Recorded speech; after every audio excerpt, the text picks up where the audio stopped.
Welcome back to Refill, guys. If you are just finding the channel, we try to create content here from usually sourced from Reddit stories and just narrate them on the channel. This makes it easier for you to listen to as you're doing your activities, if you're working, if you're studying, or if you're working out. You can enjoy the story at the same time. If you are enjoying the content, please hit that like button and subscribe. I am trying to grow this channel, and I hope you're enjoying the content so far. Today we're on our short story series, Deathcoin. This is part 6, and the story begins now. Wallet balance, 3,993.56 graves. Mind control. I shot up to my feet. Wait, you don't give a shit about the killings, do you? You're just trying to find out more information about how this guy's mind control powers work. Mod growled. They aren't powers, you stupid dumb fuck, he shouted, tapping a key on his keyboard. A strange tune playing in the background. It's software. I felt dizzy. Meanwhile, Agent Watson looked frozen in place. Everything is a computer. Everything.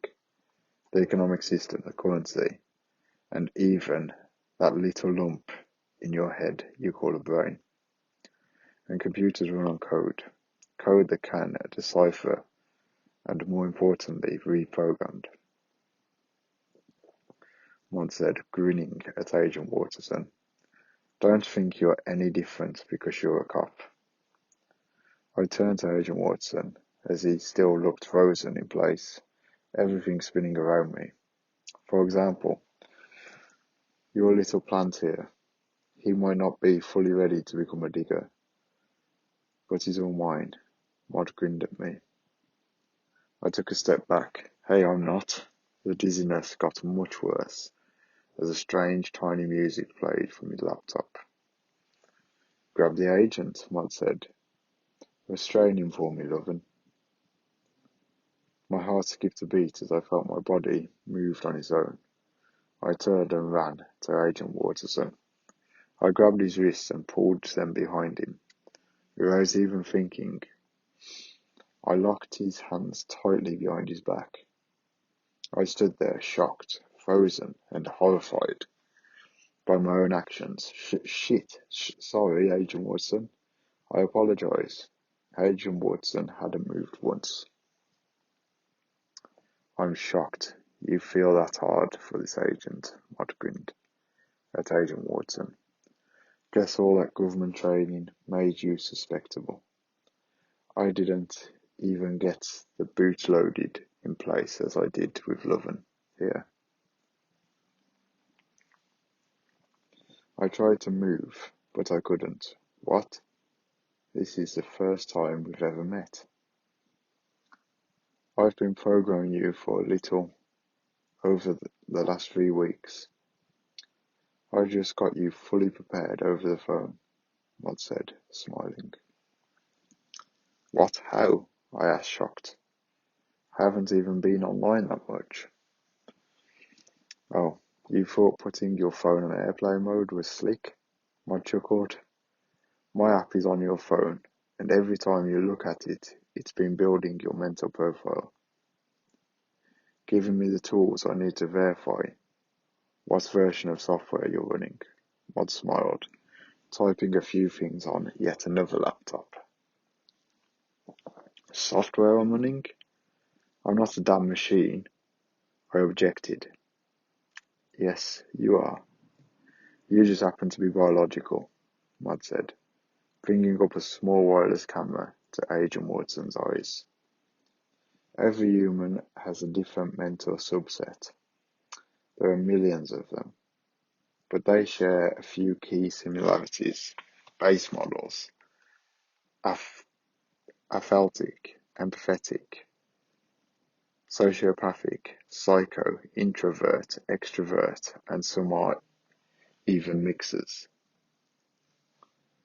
So, are they all under your control? I damned. Some, but honestly, just needed a nudge rather than a push, Mod grinned. You'd be amazed at how easy someone can flip a switch and become a killer. It doesn't shock me that the government is interested in my work. Not in the least. Mod clicked the camera and Agent Watson's face a few times. You're telling me that nut job, Big Dig Energy, only needed a push, I shouted. Oh, you would be surprised. Dig Energy is a straight-up sociopath. Though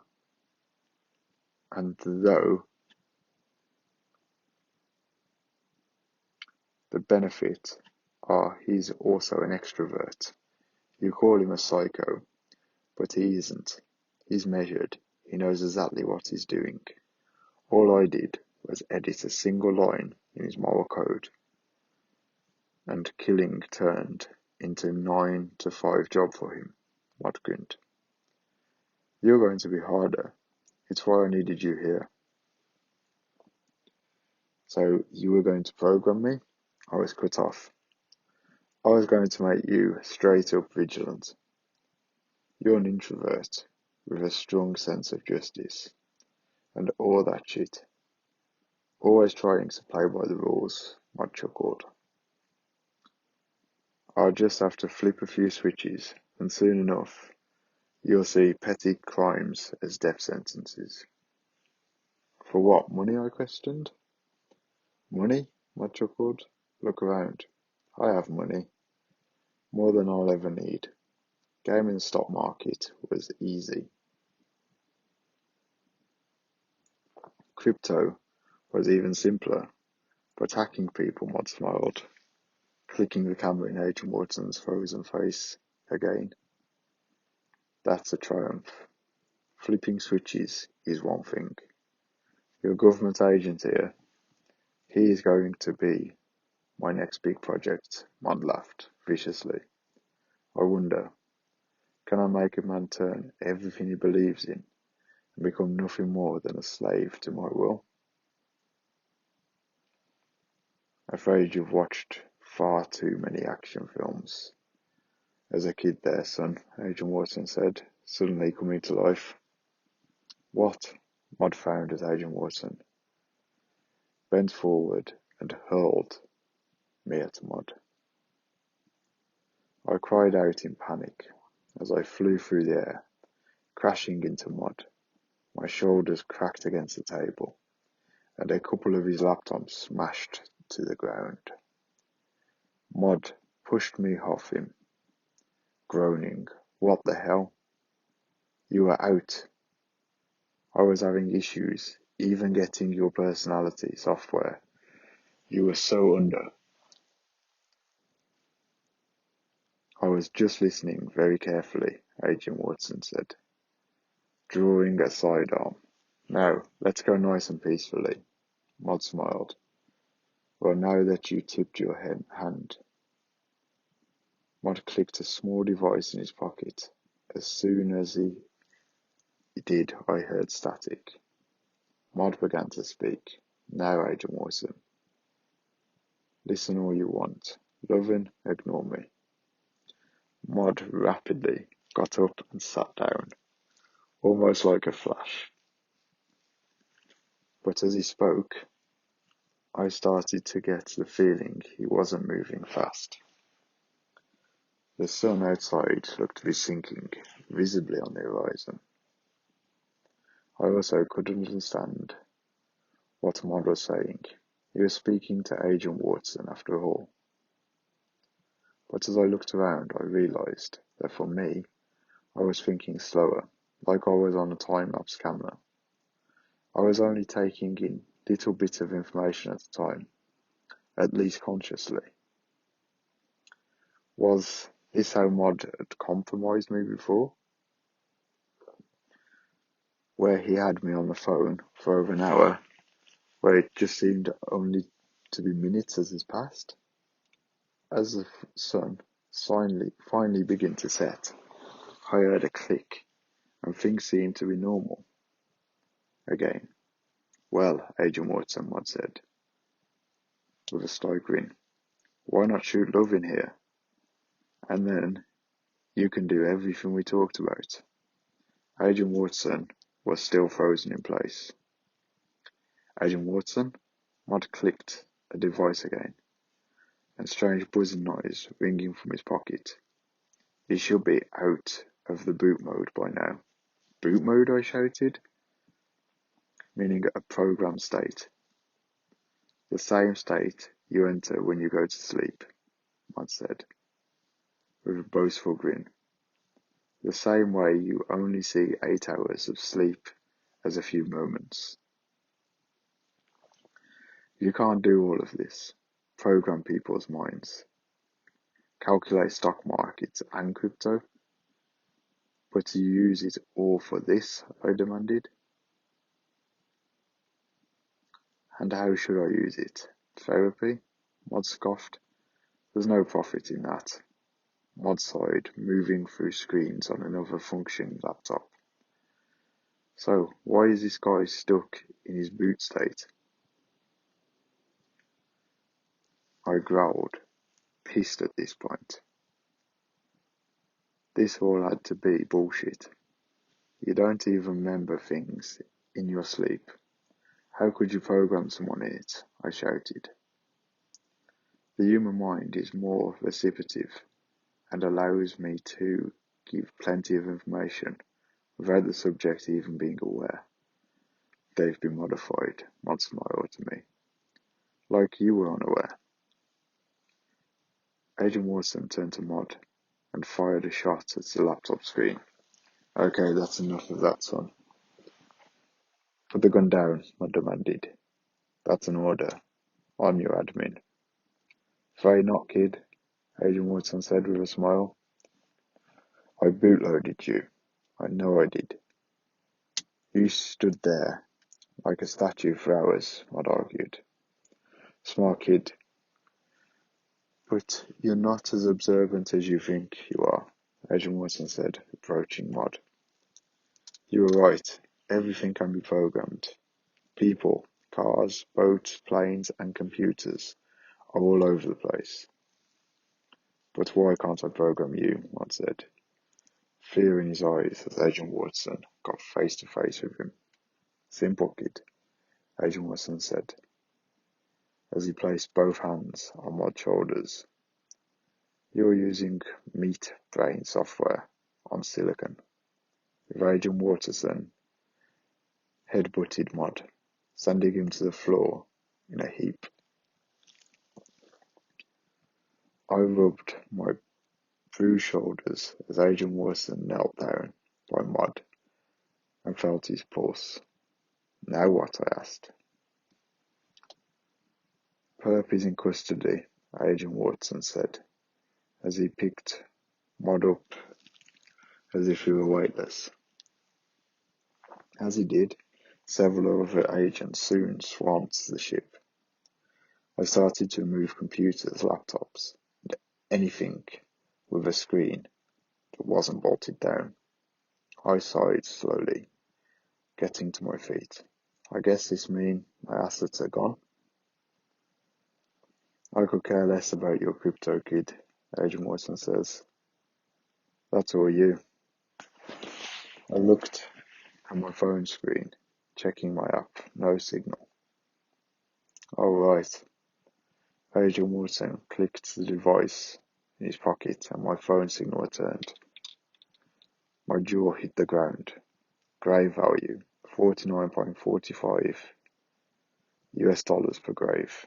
I had over $199,000 in the bank. Crypto is legal. Sure, killing folks to boost the value is not. But honestly, when it comes to the escrow accounts and state privatization of them, nothing illegal about it. Hell, that whole system this guy set up is rock solid. How do you think he came out of this in the open about it? Agent Watson shrugged, Mod still hanging over his shoulder. So I can keep this? I asked. Agent Watson nodded. Sure. Witness protection is normally the next step. Agent Watson fished around in Mod's pocket. Let's call this our unmentioned perk, yeah? Agent Watson tossed me Mod's keys. What is it? I looked at the keys, confused. The yacht, kid. Keep it. Live on it. Stay mobile. That's my advice to you, Agent Watson advised. I'm sorry. You're going to let me keep the yacht? I exclaimed. Sure. It'll go on for auction anyway. Civil forfeiture and or Agent Watson winked at me. I suggest you leave your old life behind. We'll get you some new IDs, as always. Agent Watson says as he turned to leave. We'll be in touch. With all that, Agent Watson walked out. I couldn't help but feel completely flabbergasted by everything. I decided to explore my new yacht. Everything was pretty high-end, albeit a little messy. As I checked all the rooms, however, it was what was below deck that surprised me the most. Now, sure, I could have found stacks of cash, diamonds, gold bars, and so on. But what I found below deck made me nearly shit 3 bricks. The feds came and took all the laptops and hard drives, sure, but below deck, Mod had a fucking crypto mining farm. There, in rows upon rows of custom-made racks with specialized cooling systems and even a dehumidification setup with graphic cards. Not just any kind either. I checked them, all of them. There were over 200 NVIDIA RTX 3090s. For those who don't know, those are going for around $2,500 each right now. Fuck the crypto. At the going rate, there was over $1 million in computer hardware in this fucking yacht. This time, I opened up a different app on my phone, eBay. Wallet balance, 4,900 graves. So, I did have to hire a captain to pilot the yacht, because I have no idea how to pilot this kind of ship. I gave him a yearly salary that was competitive from selling the graphics cards.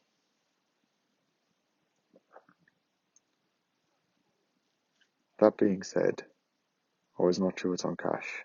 Deathcoin was up to 71.93 US dollars, and I had even purchased a bit more when it was still around $50 after selling those graphics cards. All told, I had around 150,000 US dollars in the bank, 4,500 graves valued at 323,676 US dollars. And while I wasn't a millionaire yet, I was doing pretty well. I got the boat papers officially from Agent Watson, as well as new IDs, and if I ever run out of cash, I can sell the boat. The way Deathcoin was trending, as of late, I wasn't worried. I also noticed that folks want to be your friend when they see you walking off a super yacht. I even upgraded the whole thing with biometrics, so no more keys, just fingerprints. And I could access everything on board.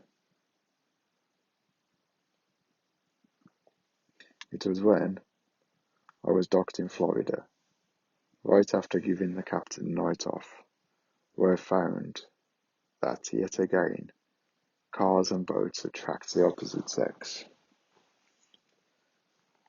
Sharon's skiff, huh? A woman's voice with a hint of Russian accent said to me as I got off the boat. I smiled at it. Yeah, like it? I asked in the evening air.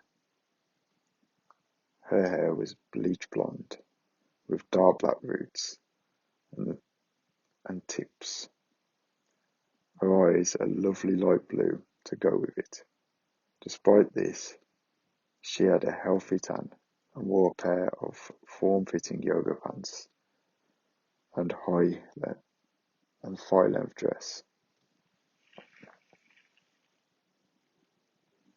The black, untied combat boots were a cool touch. Like it, I love it, she smiled. Can I come on board? I was still a bit of an introvert, but I'm not stupid. Yeah, sure. I hesitated. What's your name? Tanya, she beamed to me. I laughed, as if I couldn't tell you were Russian before. Tanya mock gasps, putting her head to her chest. I am insulted. My parents were from Uzbekistan. She smiled. I came here with them as a little girl. My accent isn't bad, she defended. Okay. I laughed. Sorry. Guess that's the American in me. Dumb about the rest of the world. But rich enough to afford a fancy yacht, Tanya beamed. At least you didn't mistake me for some Russian princess. Why would I call you a Russian princess? I asked. She rolled her eyes. Because my full name is Tanya Bogdana Dolin Ektov II, she grinned. Rolls off the tongue, no? I chuckled. No, not at all. I ushered her into the yacht. Something about the name stuck with me and struck me as off, but I figured that out later. You have a thing for black, Tanya said, grinning ear to ear. What are you, Batman? She chuckled. No, I like Iron Man more. I smiled as we got on board. Each to their own, Tanya smiled, opening the sliding glass doors. She turned to me. So what do you do for a living?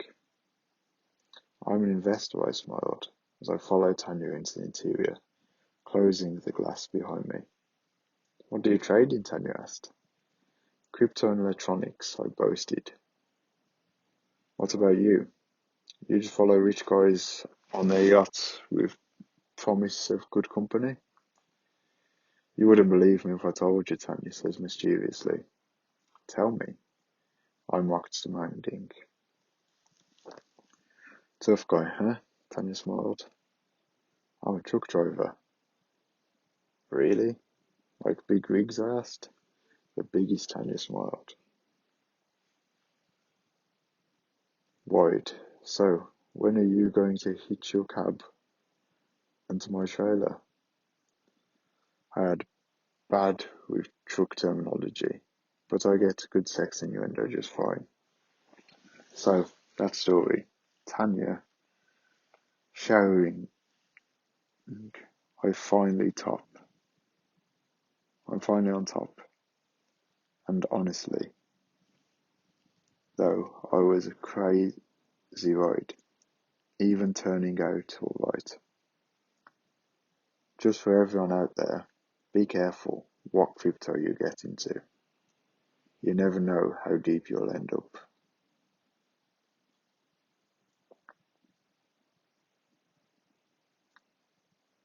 The fun thing about biometrics is that you can access them the fun thing about biometrics is that you can access whether somebody's finger is attached or not. Two-factor authentication also ain't shit when you have Bio's dismembered thumb. Now, I'm 4,500 grays richer, and I'm on a yacht. Well, for now, it's just unclaimed life insurance. Property can count too, and this yacht is well insured. Oh, and to everyone reading this little story, Dumbass. Thought I was under mind control. Fuck you, prick. As if. I do this for the passion, the fun, and the fucking blast and a half I get from getting richer and higher my body count gets. Oh, I guess I should update you all, shouldn't I? Man missing at sea. Shortly after, the ship departed. The boat was found set ablaze. Owner of the vessel is nowhere to be found. Police are unsure where to begin, as his phone and other items are missing. His boat was last seen off the coast of Florida, with no signs of struggle and no witnesses having seen the man leave port. Police are without any leads. He leaves behind no significant others or family. End of news clip. Sweet dreams, everybody. Sincerely, the best digger of 11, aka Tanya Brodana Dolina Ektov II. P.S. Wallet balance 27,900 graves and counting. Well, guys, I hope you enjoyed part 6 of the story. If you did, please leave a comment, like, and subscribe to the channel. And I'll be back with more very soon. Welcome back to Reapville, guys. If you are just finding the channel, we try to create content here from usually sourced from Reddit stories and just narrate them on the channel. This makes it easier for you to listen to as you're doing your activities, if you're working, if you're studying, or if you're working out.